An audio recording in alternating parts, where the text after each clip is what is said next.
To learn about the off-grid lifestyle and to be inspired to live your dreams, click subscribe so you don't miss anything. Hit the bell notification. So it's another day where I thought I better not do any work. It rained all night last night and all morning this morning. And I thought, well, I'm just going to have to cancel work today doing anything. Turned out though, it turned into a really nice day. Usually it's hot in the afternoon, and then since it rained all night, I figured the humidity would be outrageous, but it's actually a pleasant day. So I'm just going to sit around and enjoy it. Last night, we were able to sit on this porch. I'm on the porch right now. We ate watermelon. Oh, it was so nice to actually have a place now that we can call home and have watermelon on our back porch next to the woods. Look at that. Isn't that something? Yeah, last year we ate watermelon down here before the tiny house was built, right here on the patio, and it was okay, but it was just nice to have a porch to sit under a roof, and can't explain it. Somebody was talking about romanticizing the lifestyle. They were talking about how it's going to be great when wintertime comes around. We got the wood stove burning. We got our canned food that we're going to eat.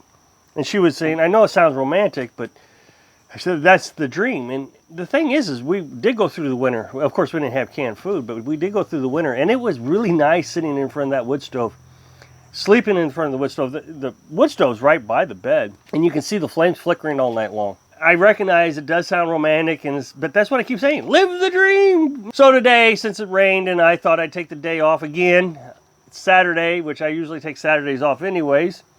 I thought I'd do a question and answer video. I hadn't done one in a few weeks. As you know, we've been canning food. We've been canning chicken, and just the other day we canned bacon. I figure we got about 90 days worth of canned food now, between the bacon and the chicken. But I've had several questions about the bacon. Okay, no, it's not very attractive looking. When you look at the chicken compared to the bacon looks awesome. Look at that. Oh, that's beautiful. But when you look at the bacon, it's exactly what you would expect. You got a big old grease spot at the top, a little bit of water at the bottom, somewhere in there some bacon. Now somebody asked, would you be able to open this up and dip out the grease for frying eggs? Well, there's your answer right there. Yeah, you probably could dip that out, but I don't know why you'd want to. Of course, you could just open up the whole thing, eat the bacon, and have the grease for the eggs. Now, what I noticed when I canned this, it was all liquid. Of course, you had the bacon.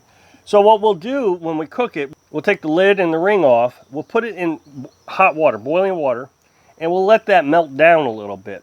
And then we'll just dump it into a frying pan, and we'll fry it up like regular bacon. You'll have your grease, you'll have your bacon bits, you're going to have your sandwiches. It's not the perfect bacon strips, I get it.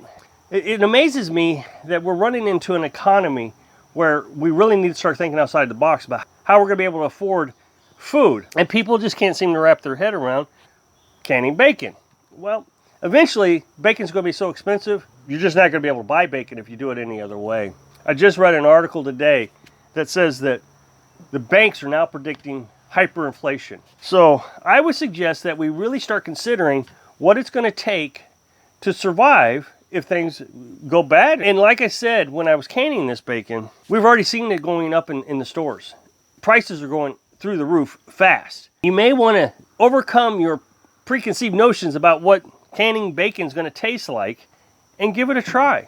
Once again, I have answered this question before, but I always get the same question, and I try to reference old videos, and here's your answer.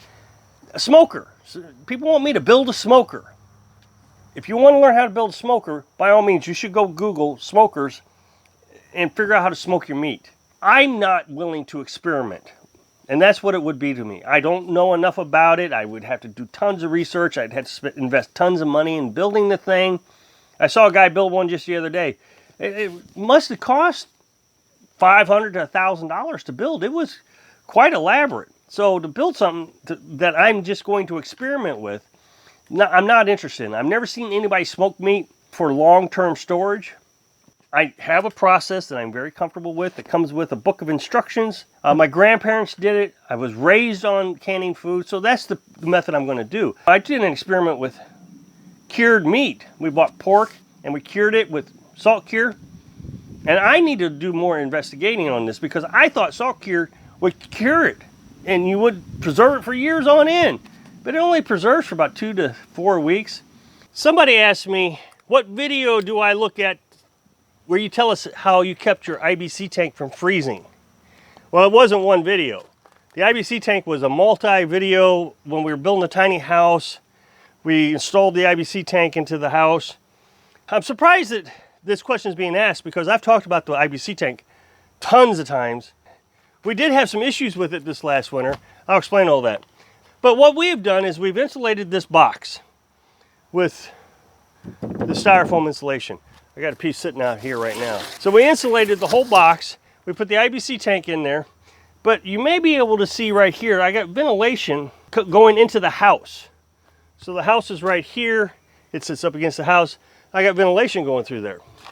On the other side of the house, I have a fan. So in the wintertime, I turn that fan on and blow the temperature of the house into this box. Now, I also ran the ventilation once we got into wintertime, we were actually having to use it. Inside the house, I ran the ventilation up the house to the ceiling because it's much hotter at the ceiling with all that wood heat than it was down at the floor, because this is at floor level. And this worked out pretty well. It really did keep the temperature above freezing very well. But we did get below zero for about a week. The tank did not freeze. I want to be clear on this. It didn't freeze until I gave up on it, and then it froze, but that's a whole different story. The plumbing froze. That was my issue, was the plumbing. But in the end, the tank didn't freeze. We had water in the tank. Now, that being said, for normal use, what I've done here is working perfectly. It's very rare for our temperatures to drop that low here in the state of Missouri for that long. And even it does in the future, I've worked out a backup plan where I can literally run my well into the house. I can skip the tank completely, run a hose through this window here, turn the well on, I can hook it up to the water heater, and I can have a shower. Something we didn't think about last year, because the well doesn't freeze. I've got it rigged up in a fashion where the pipe going down into the well drains down about 10 feet so that there's no water in the pipe for about 10 feet down. So one of the questions I got is, why do chickens have so many predators? And I'm not a biologist or anything, or a veterinarian or anything like that, but I can take a pretty good guess at this. If you look at turkeys in the wild obviously have predators, but they can fly at least a limited amount of time. They are able to escape, they can hide in trees. There's things they can do to protect themselves from predators. But if you look at these guys right here, they're sitting ducks. I've got them in a cage. They can't move, they can't do anything. Their ability to fly has been limited because we've bred that ability out of them. I mean, they can fly some, but not very far, not very high. And the other thing is they're domesticated, just like any domesticated animal. If you take a wolf and say, okay, defend yourself, wolf, the wolf's going to be able to defend itself much better than a dog is, because the dog's domesticated. It relies on human intervention to help them out when they get in trouble. The other reason is they're sitting here.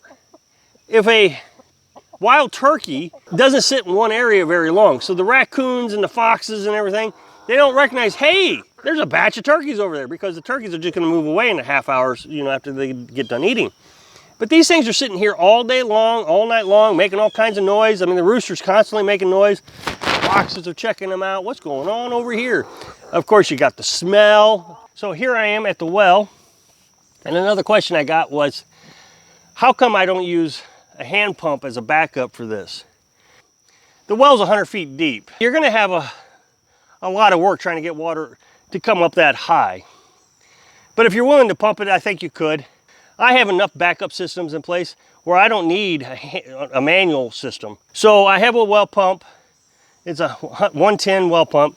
Goes all the way down 100 feet, well, 130 feet. Well, if the pump goes out, I have a backup pump. As far as electrical supply, I run this off a generator. If the generator ever dies, I can always run it off solar. I have a big enough inverter that I can run it off solar. So I feel like I got enough backup systems for water that I don't really need to worry about having a hand pump.